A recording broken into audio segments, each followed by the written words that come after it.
আজকে খুব সুন্দর একটি ব্লগ নিয়ে তোমাদের সামনে চলে আসলাম। তোমরা দেখতে পাচ্ছ পশ্চিম লক্ষ্মীবিল স্থিত যে বাবা লোকনাথের আশ্রম রয়েছে, সেখানে আজকে চলে আসলাম। খুব সুন্দর একটা জায়গা, সেই জায়গাটা তোমাদের সামনে তুলে ধরার জন্য।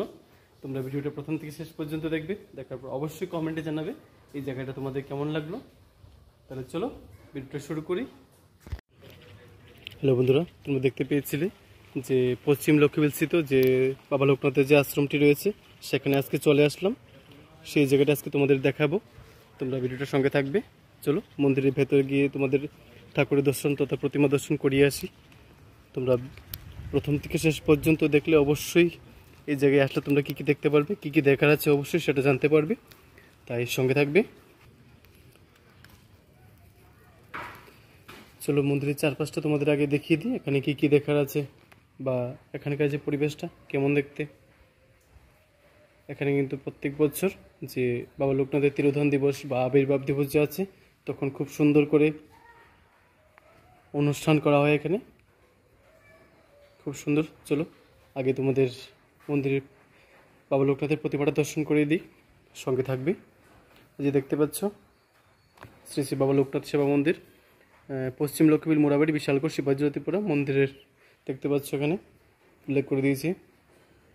এখন চলো তোমাদের বাবা লোকনাথের প্রতিমাটা দর্শন করিয়ে দিই।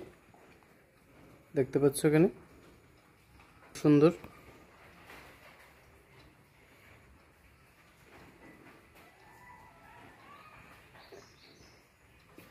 খুব সুন্দর, খুব ভালো লাগলো এখানে এসে, তাই তোমাদেরকেও দেখিয়ে দিলাম। চলো এবার তোমাদের বাকি অংশটুকু দেখিয়ে দিই। খুব সুন্দর একটা জায়গা, বিকেলবেলার সময়ে বা সকালে তুমি যে কোনো একটা সময়ে আসতে পারো, আসার পর বাবা লোকনাথের প্রতিমা দর্শন করতে পারো, ঠাকুরের আশীর্বাদ নিতে পারো। দেখো এই মন্দিরের পাশাপাশি একটা শিবলিঙ্গ বা শিব ঠাকুরের মন্দির আছে এখানে, সেটা তোমাদের দেখিয়ে দিই।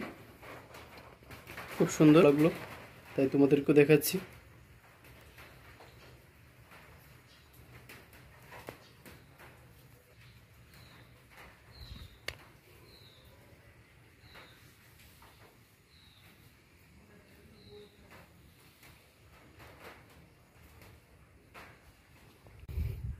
তোমাদের আবারও বলতে চাইছি, যদি ভিডিওটা ভালো লাগে তোমরা অবশ্যই এটাকে শেয়ার করতে পারো, যেন অন্যরা এখানে আসতে পারে, আর সে বাবা লোকনাথের তথা শিব ঠাকুরের প্রতিমা দর্শন করতে পারে। তাহলে তোমাদের সঙ্গে আবার দেখা হবে নতুন একটি ব্লগে, নতুন জায়গা এক্সপ্লোর করতে গিয়ে। তোমরা সবাই ভালো থেকো, সুস্থ থেকো, পাশে থেকো সবাই।